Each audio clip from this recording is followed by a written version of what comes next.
বিজেপির প্রদেশ কার্যালয় কুশাভা ভবনে গুরুত্বপূর্ণ বৈঠক চলছে। এই বৈঠকে রাজ্যের মুখ্যমন্ত্রী ডাক্তার মানিক সাহা, বিজেপির প্রদেশ সভাপতি রাজীব ভট্টাচার্য সহ সংগঠন মহামন্ত্রী সহ অন্যান্যদের উপস্থিতিতে এই বৈঠক থেকে অবশ্যই বর্তমান সময়ের প্রেক্ষিতে আলোচনা হবে। জনজাতি জনপ্রতিনিধি সহ সংগঠন স্তরের নেতৃত্বের উপস্থিতিতে এই বৈঠক থেকে অবশ্যই আগামী দিনে রাজনৈতিক রণকৌশল ঠিক হবে বিজেপির।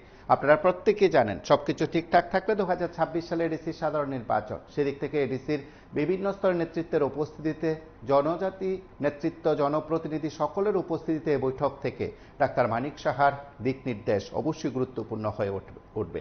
রাজ্য রাজনীতিতে অত্যন্ত প্রাসঙ্গিক এবং আলোচনার প্রেক্ষাপটে এই সময়ের মধ্যে বেশ কিছু বিষয় রয়েছে যে বিষয়গুলো বরাবরই জোরালো করা হচ্ছে। কিছুদিন আগে রাজ্যের জনজাতি নেতৃত্ব দিল্লিতে গেছেন, তারাও কেন্দ্রীয় স্বরাষ্ট্রমন্ত্রী অমিত শাহর সঙ্গে দেখা করেছেন। সেই সময় বিজেপির বিভিন্ন স্তরের নেতৃত্ব, জাতীয় রাজ্য নেতৃত্ব উপস্থিত ছিলেন। আজ বিধায়ক, এমডিসি, মন্ত্রী তাদের উপস্থিতিতে এই বৈঠক নানা কারণে গুরুত্বপূর্ণ এবং আপনারা প্রত্যেকে জানেন যে এই সময়ের মধ্যে এডিসি এলাকা সার্বিক উন্নয়নে সরকারের যে ব্যবস্থাপনা রয়েছে, সরকারের যে উদ্যোগ রয়েছে, সেগুলো জোরালো করার ক্ষেত্রে বিজেপি শিবির ময়দানে আছেন।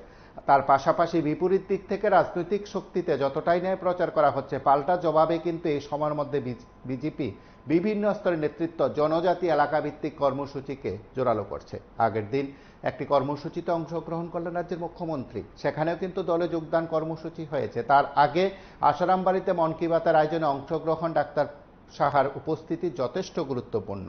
এই সময়ের মধ্যে রণকৌশল ঠিক করতে মূলত এই বৈঠক, জনজাতি নেতৃত্বের উপস্থিতিতে এই বৈঠক থেকে আগামী দিনে কি বার্তা দেয় বিজেপি, সেটা সময় বলবে। আজ বৈঠকের নির্যাস সাংবাদিকদের তুলে ধরার প্রয়াসে মতামত ব্যক্ত করেছেন রাজ্যের মুখ্যমন্ত্রী, বিজেপির প্রদেশ সভাপতি। ভারতীয় জনতা পার্টির ত্রিপুরা প্রদেশের আমাদের যে জনজাতি মোর্চা এবং জনজাতির যারা নেতৃবৃন্দরা আছেন, তাদেরকে নিয়ে আজকের এখানে একটা বিশেষ বৈঠকের আয়োজন রাখা হয়েছে।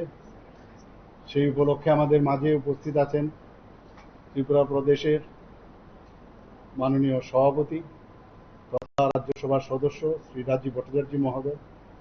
আমাদের সাথে উপস্থিত আছেন, আজকে একটু আগে উনি এসেছেন, আমাদের ত্রিপুরা এবং আসামের যিনি মাননীয় সংগঠন মহামন্ত্রী রাজ্যজি।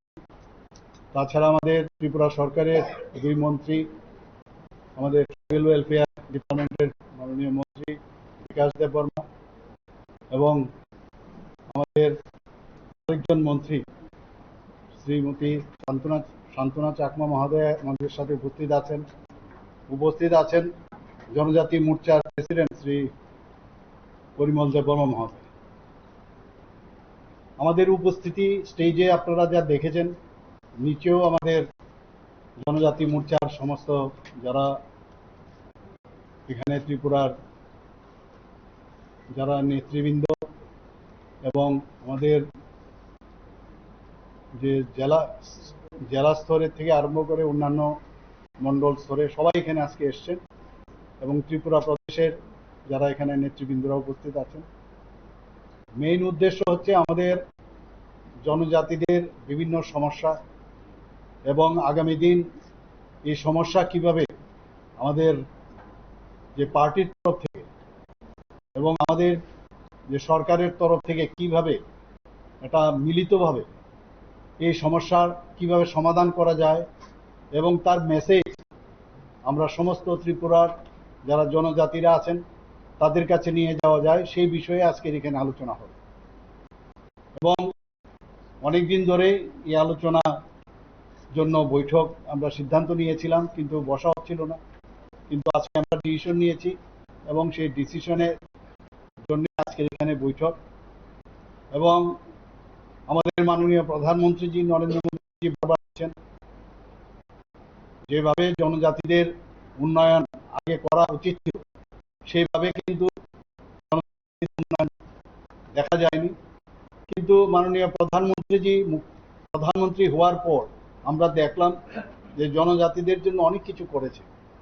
আমাদের রাজ্য উনার যে আমাদের পথ দেখিয়েছেন, সেই হিসাবে আমরা ত্রিপুরা সরকার আমরা অনেক কিছু করেছি। সেই বিষয় নিয়ে আমরা চাই যে সমস্ত যে আমাদের অন্তিম ব্যক্তি পর্যন্ত আমাদের যে জনজাতিদের সবার কাছে যে মেসেজ যাওয়া দরকার সেই বিষয়ে আজকে আলোচনা হবে। আমি নিশ্চিত যে এটা ফলপ্রসূ হবে এবং সেই কারণে আজকের বৈঠক। সবাইকে দেখুন, আগামী দিন আমরা ইলেকশন জন্য তো নিশ্চয়ই ইলেকশন আসবে, ইলেকশন আমরা ফেস করব, সেটা বিসি ইলেকশনই হোক, সেটা এডিসি ইলেকশনই হোক, তার জন্য আমরা প্রস্তুত আছি, আমরা এর জন্য কোনো সমস্যা নেই।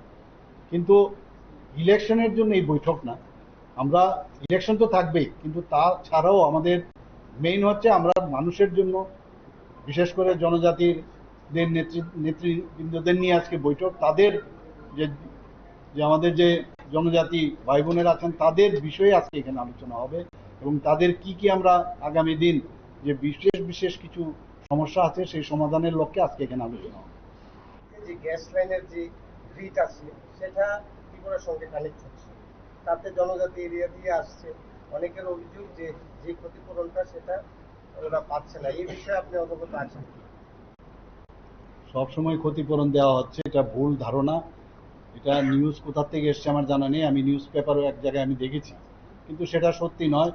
এবং আমাদের যখন এই নিউজটা এসছে আমরা কিন্তু তার প্রতিবাদও করেছি এবং প্রতিবাদ লেটারও আমরা সেই পত্রিকাকে পাঠিয়েছি। আজকে ভারতীয় জনতা পার্টির জনজাতি যারা আমাদের লিডাররা রয়েছেন, এমএলএ, এমডিসি, বিএসসি চেয়ারম্যান এবং সংগঠনের যারা মন্ডল প্রেসিডেন্ট থেকে শুরু করে সকলকে আজকে এখানে আমন্ত্রণ জানানো হয়েছে এবং এখানে আগামী দিন আমাদের মাননীয় মুখ্যমন্ত্রী এই বৈঠকে উপস্থিত থাকবেন। তাছাড়া আমাদের যিনি আমাদের সংগঠন মন্ত্রী আদরণীয় রবীন্দ্র রাজুজি এখানে উপস্থিত থাকবেন। মূলত আমাদের যে জনজাতি এলাকায় আমাদের সংগঠনের যে শক্তিশালী করার লক্ষ্যে এবং কি স্থিতি রয়েছে, আগামী দিন আমাদের আরো কি করণীয় রয়েছে সেই নিয়ে বিস্তারিত আলোচনা করা হবে। আর ইতিমধ্যে আমাদের সরকার জনজাতি এলাকায় ডেভেলপমেন্টের জন্য বিভিন্ন প্রকল্প হাতে নিয়েছে। সেই প্রকল্পগুলি বাস্তবায়নে কতটুক যৌক্তিকতা রয়েছে এবং তা বাস্তব ক্ষেত্রে কতটুক তা প্রসারিত হয়েছে এবং আগামী দিন জনজাতি ডেভেলপমেন্টের জন্য কি করা প্রয়োজন সেই নিয়েই বিস্তারিত এখানে আলোচনা হবে। আমাদের যেটা লক্ষ্য সেটা হলো আমাদের রাজ্যের মুখ্যমন্ত্রী এবং আমাদের দেশের প্রধানমন্ত্রীও চায় যে জনজাতিদের বিকাশের মাধ্যমেই ত্রিপুরা রাজ্যের উন্নয়ন সম্ভব। সেটাকে পাথেয় করে জনজাতি এলাকায় আরো বেশি করে উন্নয়নের নিরিখে কাজ করা, আমাদের শিক্ষা, স্বাস্থ্য, পানীয় জল, পরিকাঠামো উন্নয়ন, সেই ব্যাপারেই বিস্তারিত এখানে আলোচনা করা হবে। বিরোধীরা অভিযোগ থাকতেই পারে, আমরা সদা প্রস্তুত রয়েছি। ভিলেজ কাউন্সিল নির্বাচনই হোক আর এডিসি নির্বাচনই হোক, নির্বাচনের জন্য ভারতীয় জনতা পার্টি সদা প্রস্তুত রয়েছে এবং সেই বিষয়গুলিও আলোচনা হবে এখানে। আপনারা শুনলেন সেখানে প্রদেশ সভাপতি সাংসদ রাজীব ভট্টাচার্যের প্রতিক্রিয়া। বৈঠকের শুরুতে তিনি তার প্রতিক্রিয়া ব্যক্ত করেছেন। এই বৈঠক থেকে আগামীর জন্য কি বার্তা দিতে পারে কুশাভাব ভবনের নেতৃত্ব, সেটা সময় বলবে। দেখতে থাকুন টিভি 24।